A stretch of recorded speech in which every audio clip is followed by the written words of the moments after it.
السلام عليكم عملائنا ومتابعينا الكرام، يا رب تكونوا بخير وفي أفضل حال. معكم مهندسة سارة من فريق الدعم الفني والإرشاد الحقلي لشركة المتحدون الدوليون للأدوية البيطرية. هنتكلم مع بعض النهاردة عن موضوع بيدور في رأس أغلب المربيين ومشكلة حقيقية بتواجههم، وهي إن إزاي أقدر أرفع معدلات التحويل وأستفاد من كل مكونات العلف أو أغلبها. تعتبر نسبة تحويل العلف مؤشر مهم لأداء وإنتاجية الدواجن، وبيشير معدل التحويل الغذائي المرتفع إلى أن الطائر بيقوم بتحويل العلف إلى لحوم بمعدل مرتفع، مما يؤدي إلى تقليل هدر الطعام وانخفاض التكاليف. بالإضافة إلى ذلك يمكن أن يساعد معدل التحويل الغذائي المرتفع في تقليل عدد الطيور المطلوبة لإنتاج كمية معينة من اللحوم، وبالتالي تقليل إجمالي الوقت والموارد التي يتم إنفاقها على الإنتاج.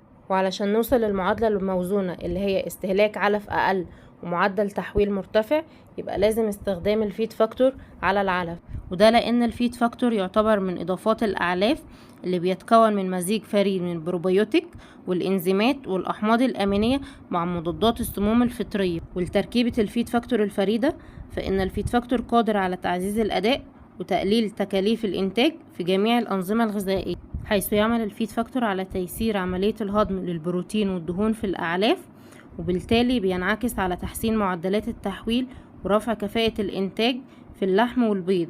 وبيحتوي الفيد فاكتور على مجموعة من الإنزيمات اللي بتساعد على تيسير عملية الهضم ورفع كفاءة الإنتاج، زي إنزيم الفيتيز وإنزيم البيتا جلوكانيز وإنزيم الزيلانيز.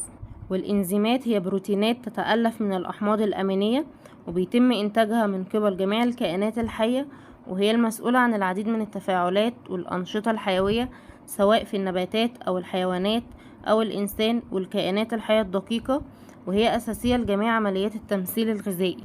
وهنتكلم دلوقتي عن دور كل إنزيم من الإنزيمات المستخدمة في الفيد فاكتور على حدة. وأول إنزيم هو الفيتيز، واللي بيعمل كدور أساسي في تحسين كفاءة التحويل وزيادة الأوزان. وتاني إنزيم البيتا جلوكانيز، واللي بيتم إضافته إلى علف الدواجن لتقليل لزوجة الكتلة الغذائية وتحسين كفاءة عملية الهضم وبالتالي رفع الأوزان. وتالت إنزيم موجود معانا في الفاكتور هو إنزيم الزيلانيز، اللي بيعمل على تكسير الزيلان وبالتالي هينعكس على تحسين عمليات الهضم. وكمان بيستخدم إنزيم الزيلانيز لزيادة قدرة المواشي على هضم السيلاج والاستفادة منه.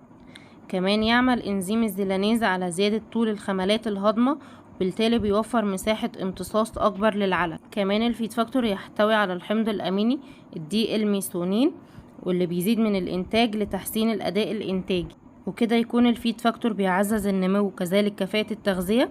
كمان بيعزز من صحة الأمعاء، وكمان بيزيد من قابلية الهضم وبيحسن من كفاءة الهضم، فبالتالي هيرفع من المعدلات التحويل، فهيقلل معانا من تكلفة العلف.